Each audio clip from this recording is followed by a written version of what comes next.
After Sam died, my mom and Edie got really close. They'd both lost a lot.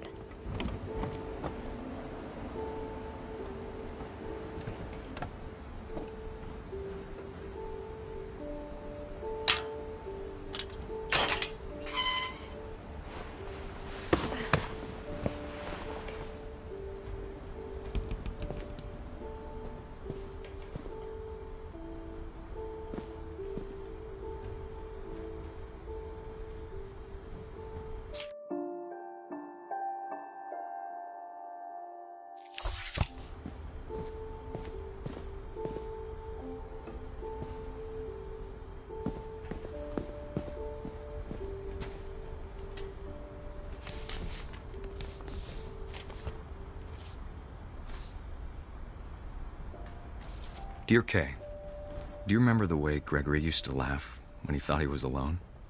Like something funny was happening, but only he could see it. I think he saw things the rest of us don't.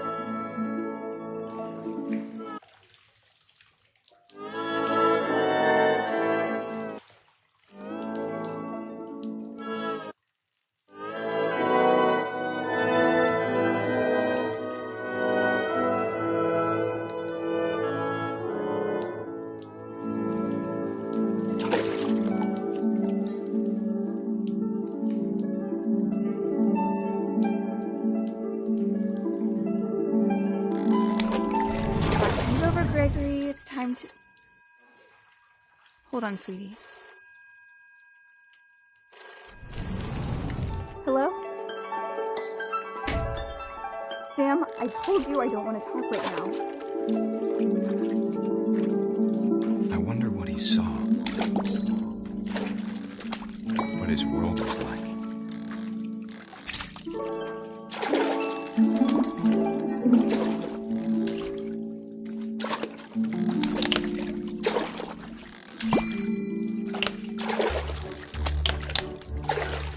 Reminded me so much of Calvin. Lost in his imagination.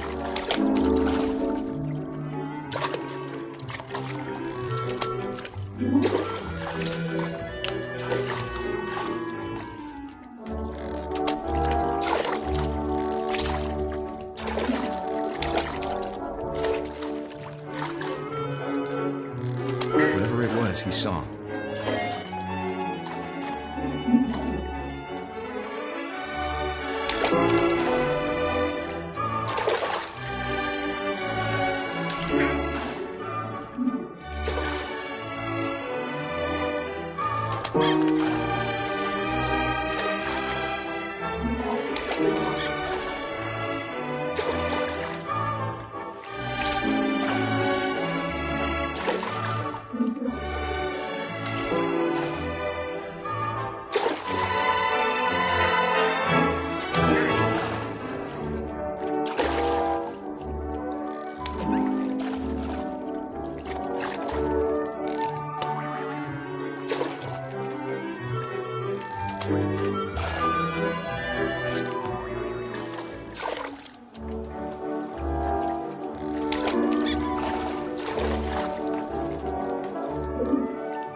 Sure made him happy.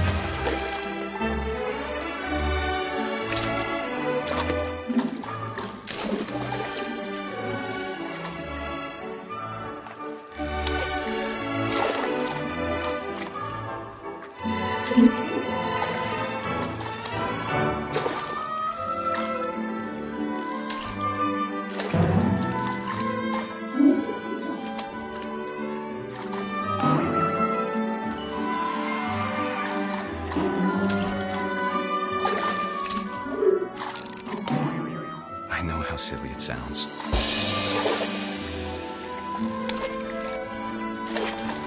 But I worried about a baby being too happy. But I could feel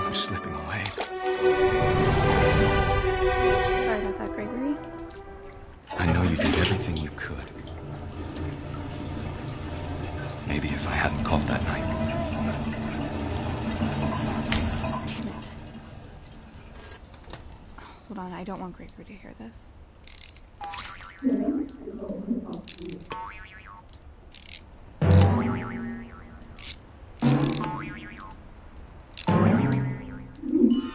I wish he could have told us about the world he saw.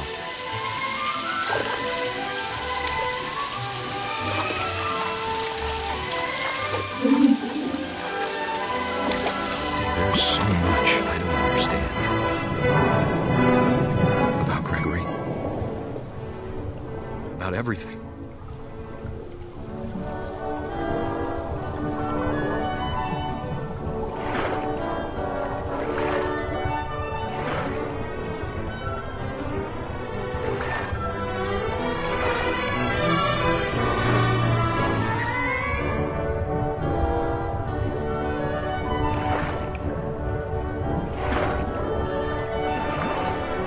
What happened wasn't your fault.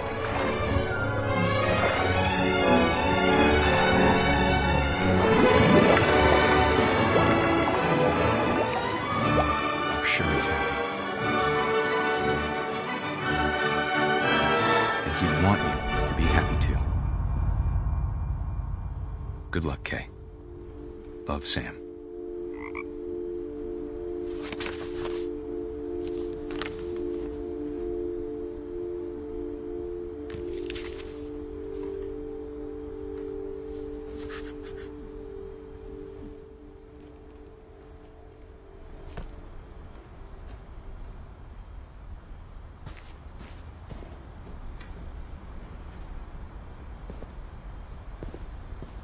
I can't imagine my mom ever writing poetry, and yet...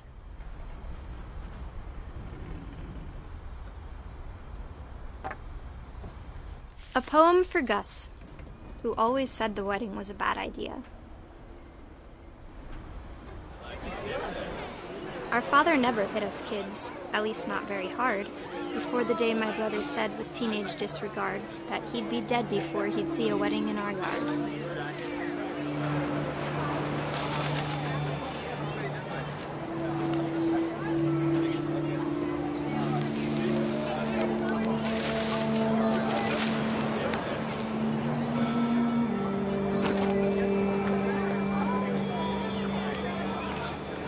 My father made him come, of course, but Gus stood far apart, just flew his kite and bottled up the storm inside his heart.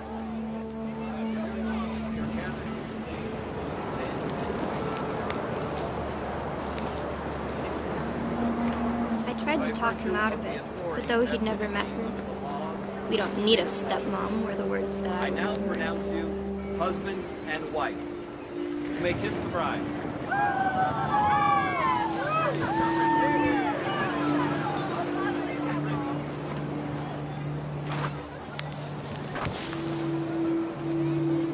When the time for photos came, Dad ordered him to come here.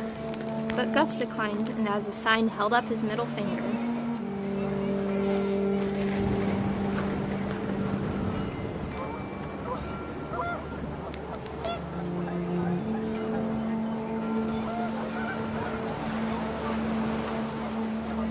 The wind picked up and panicked geese appeared and quickly went. But all the humans did that day was go inside the tent.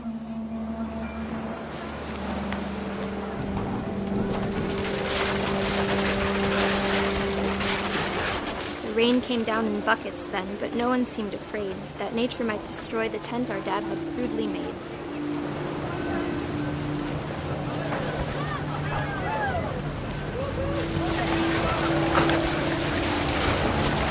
The thunder sounded much too close and full of angry power. But all my father said to this was, "Make the music louder."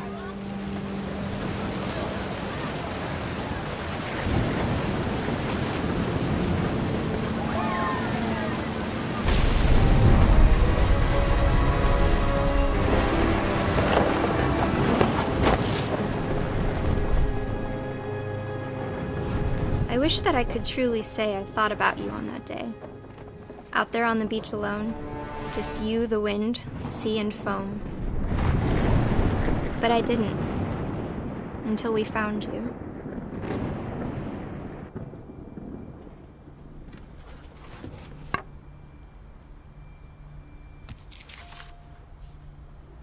She never talked about him, but Mom told me once if I was a boy, they were going to name me Gus.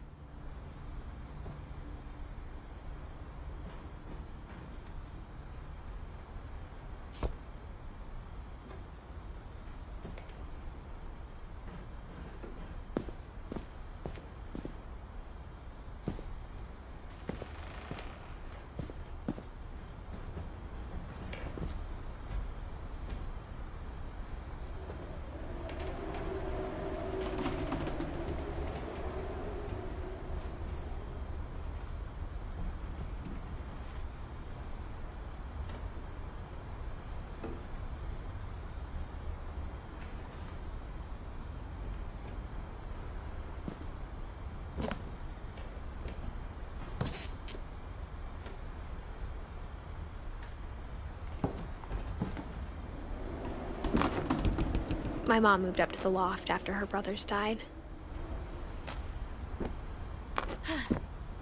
At the time, it was as far away as she could get.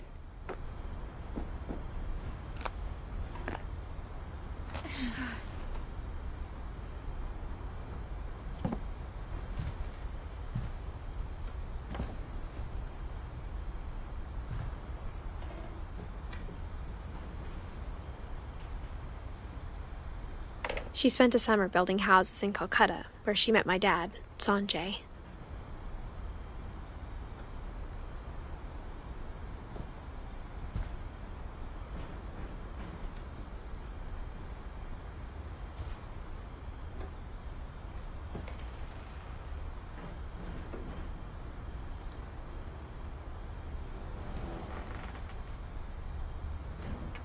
My mom moved to India a week after graduation and got a job teaching English.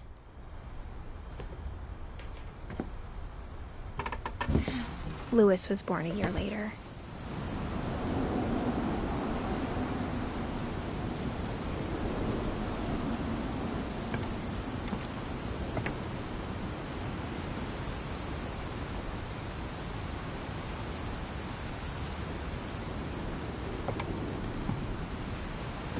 When my dad died, I don't think Mom knew where else to go.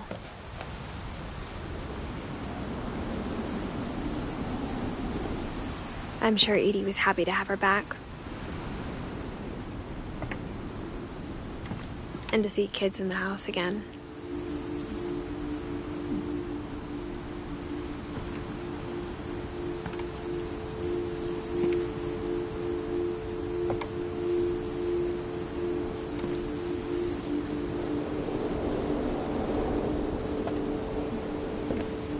The house had to get a little bigger, but Edie was used to that.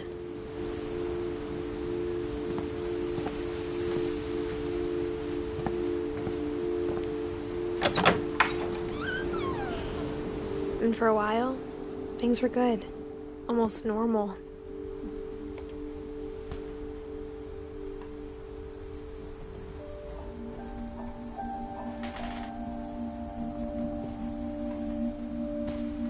But it didn't last.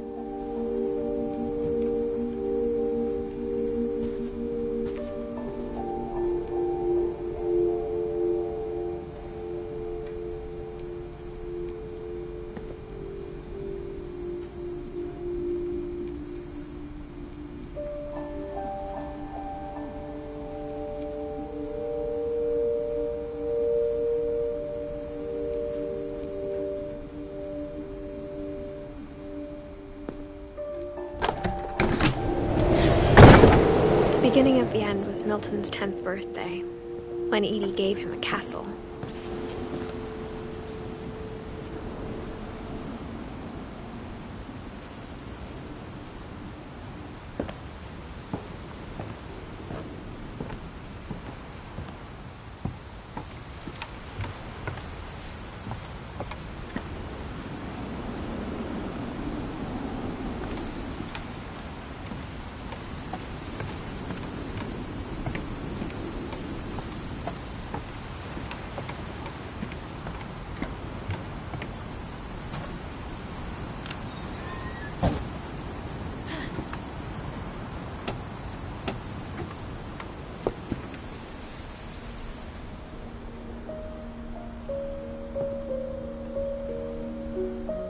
I think Edie was happy to finally have another painter in the family.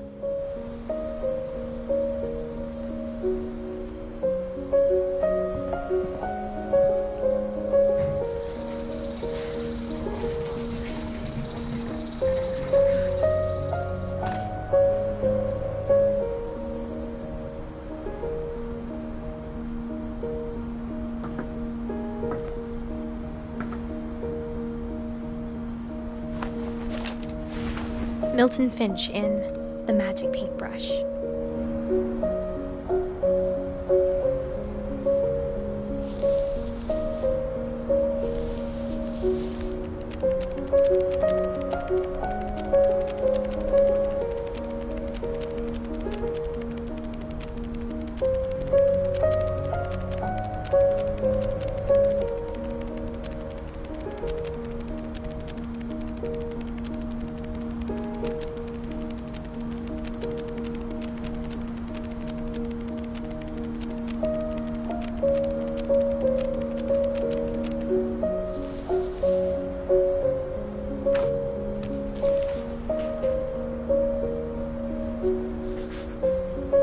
I was 4 when Milton disappeared.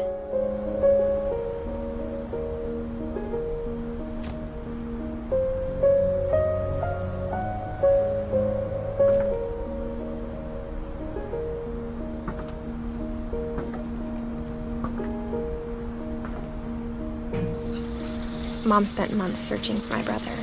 Then she sealed the doors.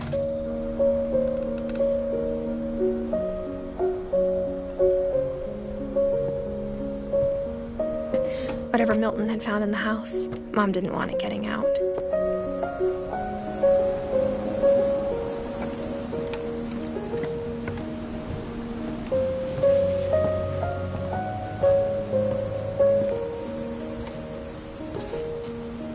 Mom definitely blamed Edie, but I think Louis blamed himself.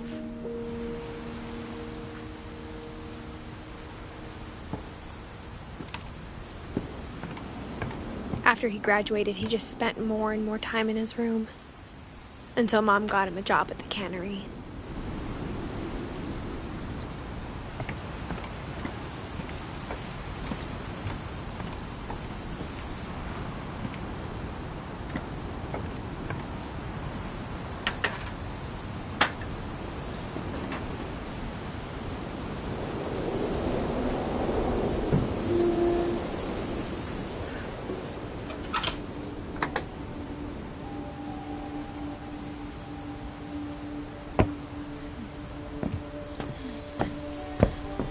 Louis's room smelled very, very familiar.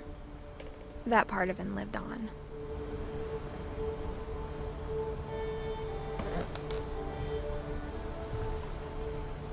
Louis and I spent a lot of time playing games together, but he was surprisingly bad at them. He died a lot.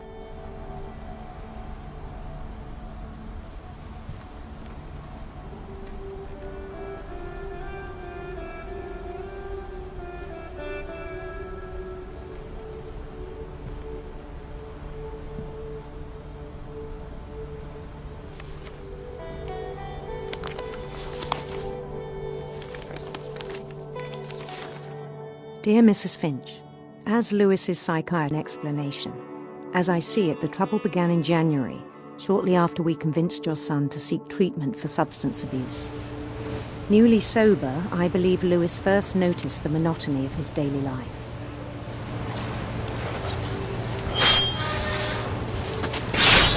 He kept working at the cannery, but he withdrew part of himself. In our sessions, I saw the same behavior. His mind began to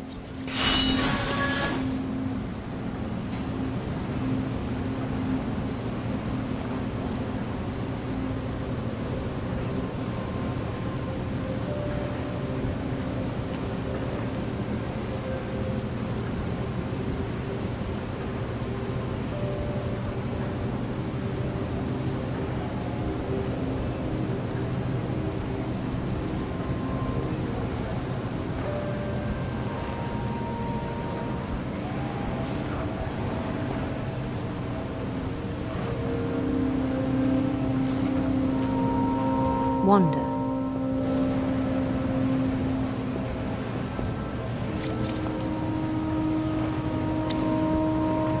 I asked him to describe it. He said he started small, imagining a labyrinth. He'd feel his way about. Then something moved. Bats. And toads.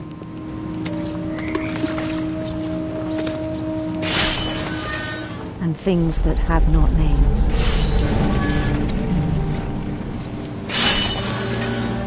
He knew it was all in his head. But he took it very seriously. I had hoped he'd find himself.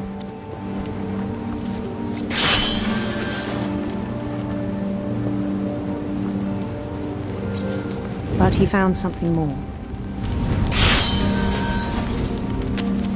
I worried about him then, daydreaming at the cannery.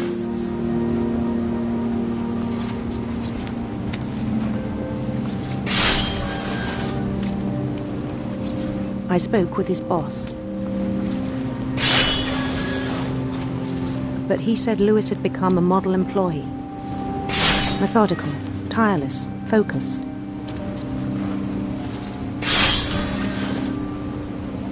Like a whole new Lewis. So I let him go on.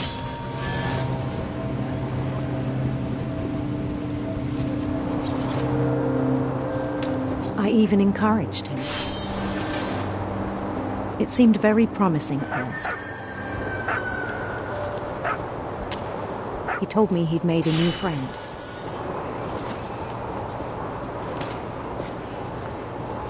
On the edge of a city he named Lewis Topia. He built the city up slowly, brick by brick. Then he made musicians.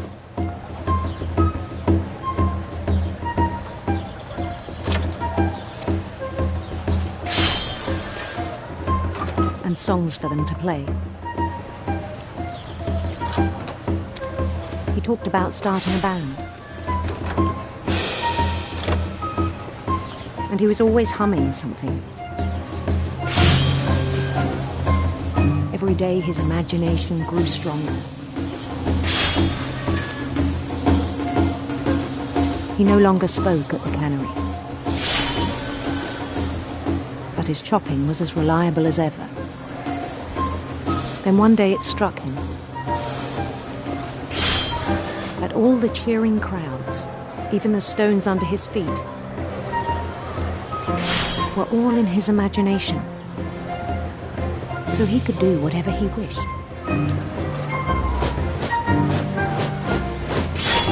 He held an election for mayor. And he won. They begged him to stay, but his mind was already wandering. It became a game for him.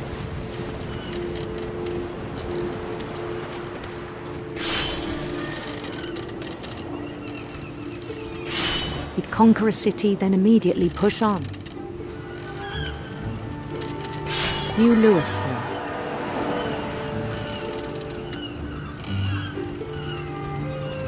St. Louis.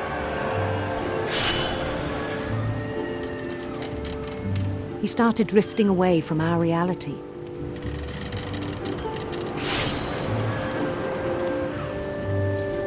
Minneapolis. Until one day he forgot to go home from the cannery. Even as his mother pleaded with him, part of Lewis kept sailing on.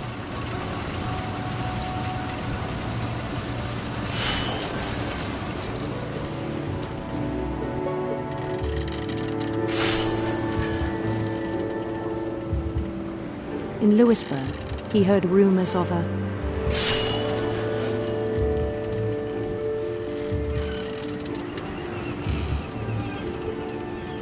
beautiful prince.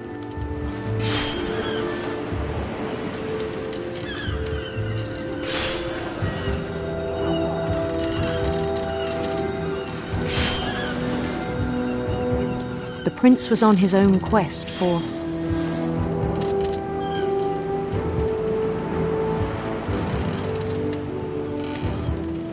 radiant rainbows.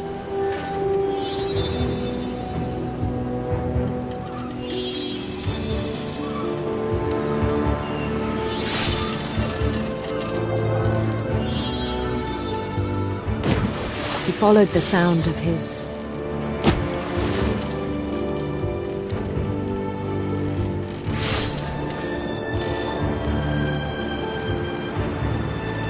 silver harp.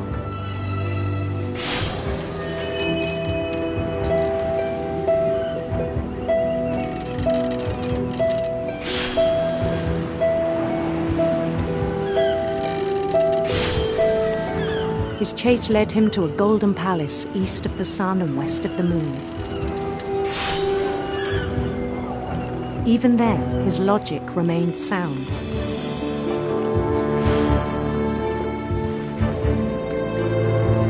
He knew the world was all in his imagination.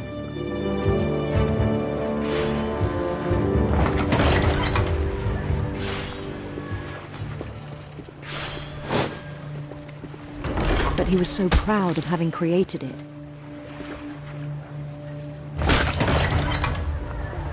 In his own eyes, he'd become something greater than a king.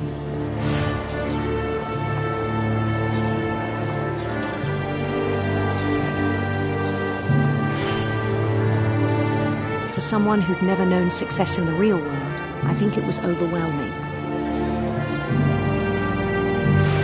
And then it struck him that the real Lewis was not the one chopping salmon, but the one climbing the steps of a golden palace.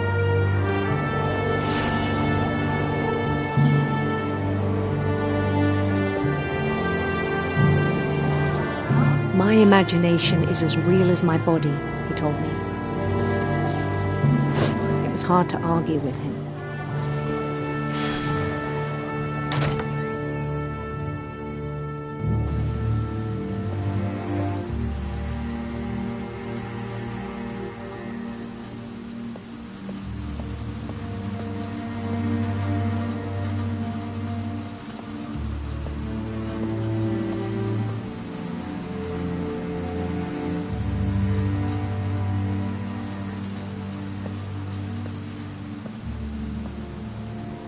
Began to forget the world we know.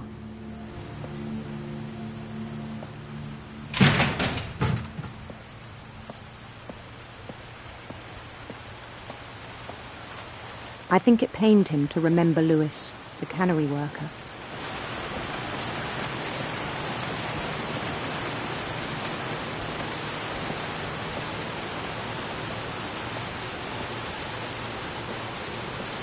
He began to despise the man with a royal contempt.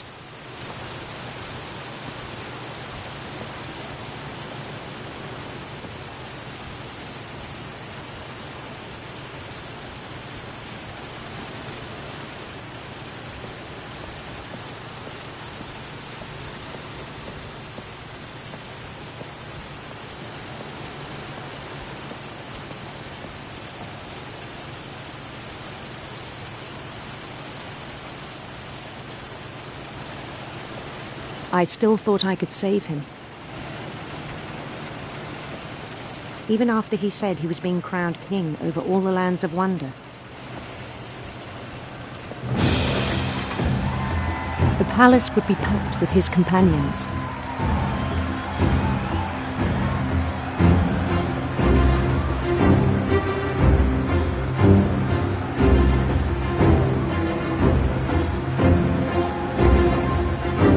Including the wise Calico who'd insisted on inviting him.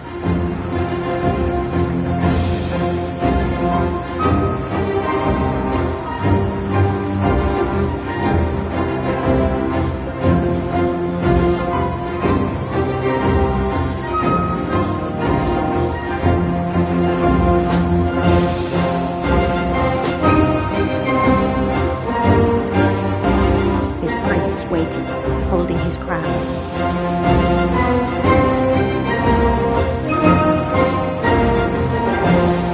There was only one thing left to do.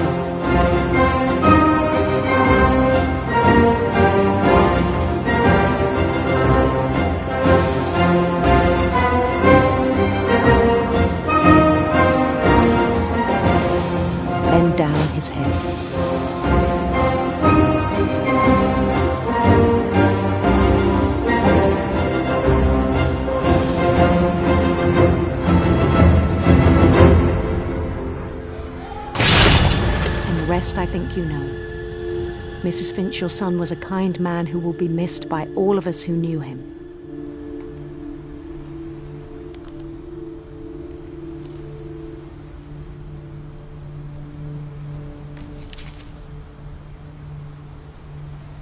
My brother was really cool.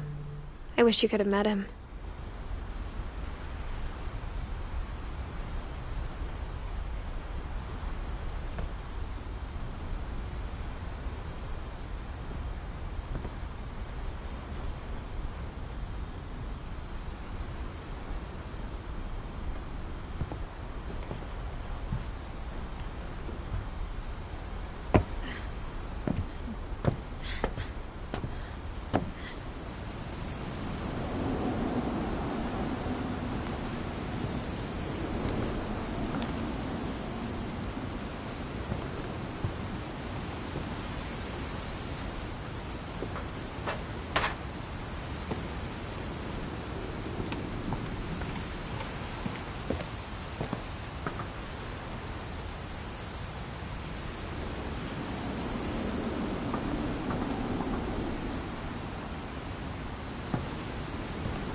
On the way back from Lewis's funeral, my mom told me to start packing.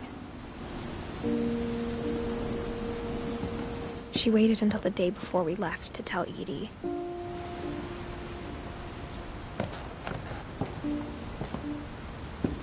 I'm not sure if she wanted to make it easier or harder.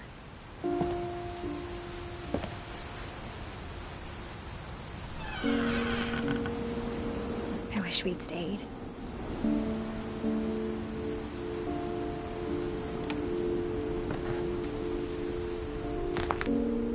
But I understand why we left.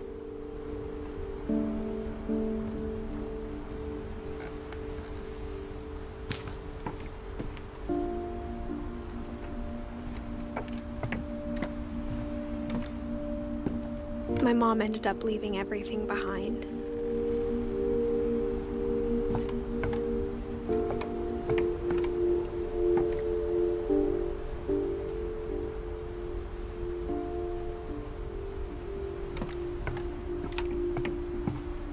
What happened that night had been coming for a long time. Maybe it should have come sooner.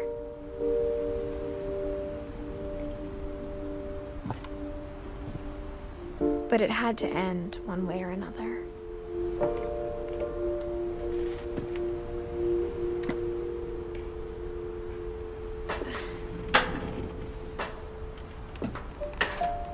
All that's left now is to tell you about that last night.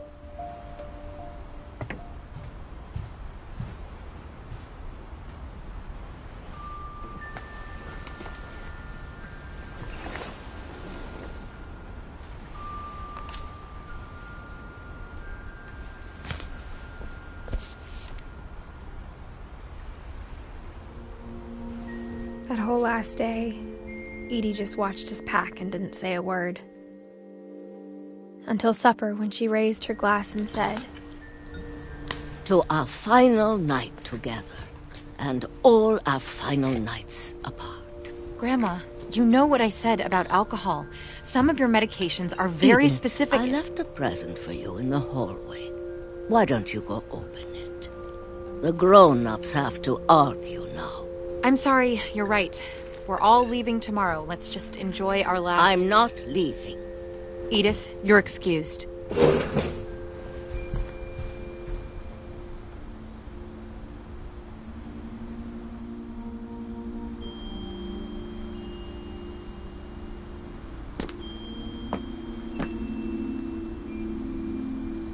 The power had been shut off that morning, but Edie always had plenty of candles.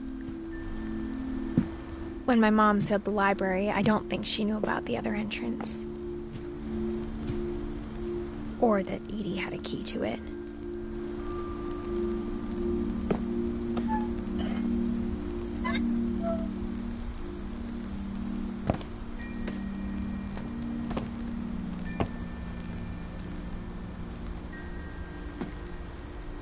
That thing you're afraid of isn't going to end when you leave the house.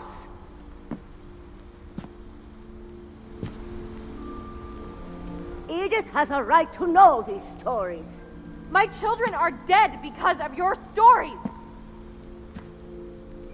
I think it's best if Edith and I leave tonight.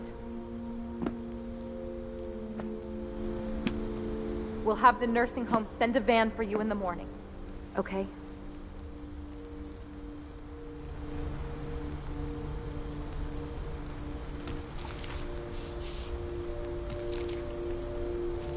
Dear Edith, there's so many stories I wish I could tell you, but there's only time for one.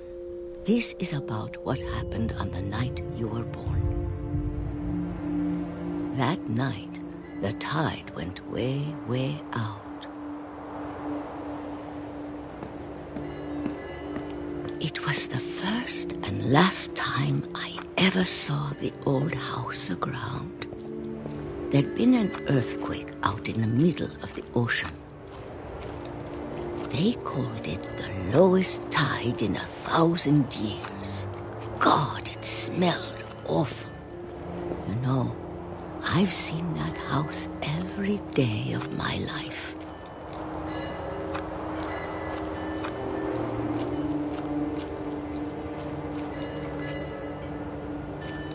But I never thought I'd go back to it. When the fog rolled in, I lost my way.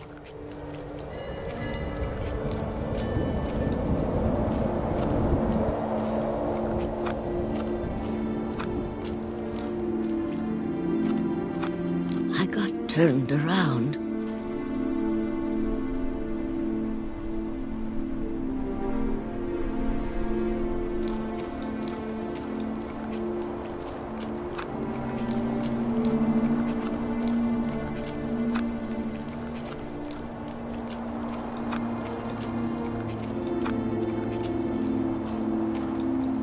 For a while, I wandered.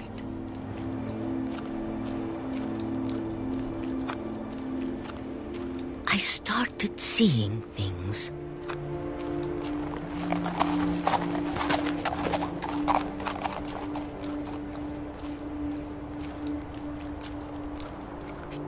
Things I'd forgotten had ever existed.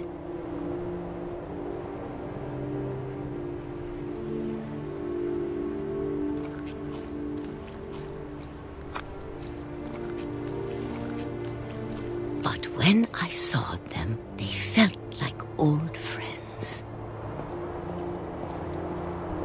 That night, a lot of things came back to me.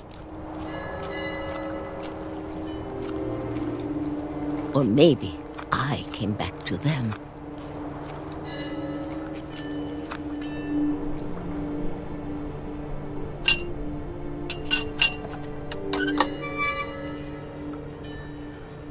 Things I can't explain, but that I need you to try and... Edith, what are you doing in here?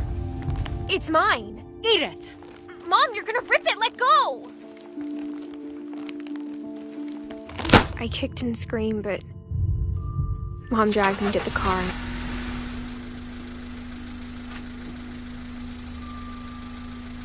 I never saw Great-Grandma Edie again. The next morning, the van came to pick her up, but she was already gone.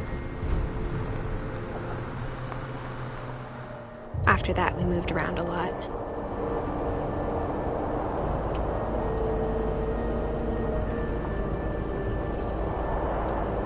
We both tried to make the best of it.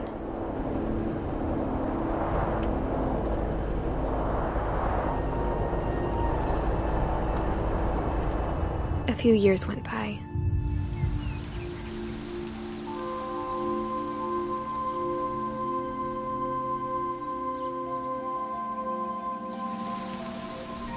My mom didn't like to talk about it, but she started getting sick a lot. The rest happened pretty quickly.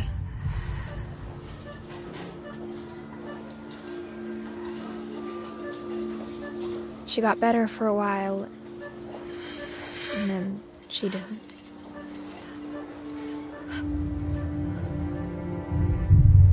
And then I was alone.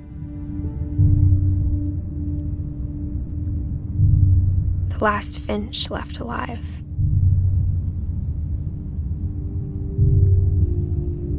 Until I found out about you. I'm still not sure what to tell you about all this. If we lived forever, maybe we'd have time to understand things. But as it is, I think the best we can do is try to open our eyes and appreciate how strange and brief all of this is.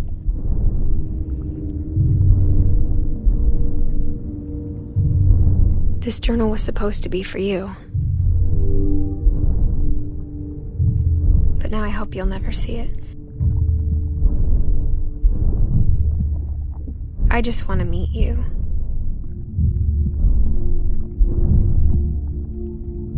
And tell you all these stories myself. But I guess if you're reading this now, things didn't work out that way.